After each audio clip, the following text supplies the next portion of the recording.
ହାତୀର ପ୍ରତିଶୋଧ। ଗୋଟିଏ ହାତୀ ନୀତି ନଈକୁ ଗାଧେଇ ଯିବାବେଳେ ଗୋଟିଏ ଦରଜି ଦୋକାନ ବାଟ ଦେଇ ଯାଏ।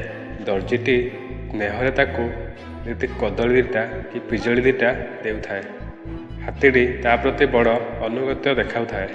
ଏମିତି କିଛି ଦିନ ଗଲା ପରେ ଦର୍ଜିଟା ସହିତ ଟିକିଏ ପରିହାସ କରିବାକୁ ଭାବିଲା। ଦିନେ ହାତୀ ଖାଇବା ଲାଳସାରେ ଦରଜି ଆଡ଼କୁ ଶୁଣ୍ଢଟି ବଢ଼ାଇ ନେବା କ୍ଷଣି ଦର୍ଜିଟି ମଜା ଦେଖିବା ପାଇଁ ତା ସିଲେଇ କରୁଥିବା ଛୁଞ୍ଚିଟି ତା ଶୁଣ୍ଢରେ ଟିକିଏ ଭୋଷି ଦେଲା। ହାତୀକୁ ବଡ଼ କଷ୍ଟ ହେଲା, ମାତ୍ର ସେ କିଛି ନ କରି ନଈକୁ ଚାଲିଗଲା। ପଶୁ ହେଲେ କ'ଣ ହେବ, କିପରି ଦର୍ଜିକୁ ପାନେ ଦେବ, ଏହା ଭାବି ହାତୀ ଫେରିବା ବେଳେ ତା ଶୁଣ୍ଢରେ କିଛି ଗଳିଆ ପାଣି ଧରି ଫେରିଲା। ଦରଜି ଦୋକାନରେ ବସି ସିଲେଇ କରୁଥିଲା। ହାତୀଟି ସେ ଗଳିଆ ପାଣି ତକ ତା ଉପରକୁ ଫୋପାଡ଼ିଲା। ଦର୍ଜିର ନୂଆ ସିଲେଇ ଜାମାପଟା ତକ ଖରାପ ହୋଇଗଲା। ସାମାନ୍ୟ ମଜା ଦେଖୁ ଦେଖୁ ସେ ଅନେକ ଲୋକସାନ ସହିଲା।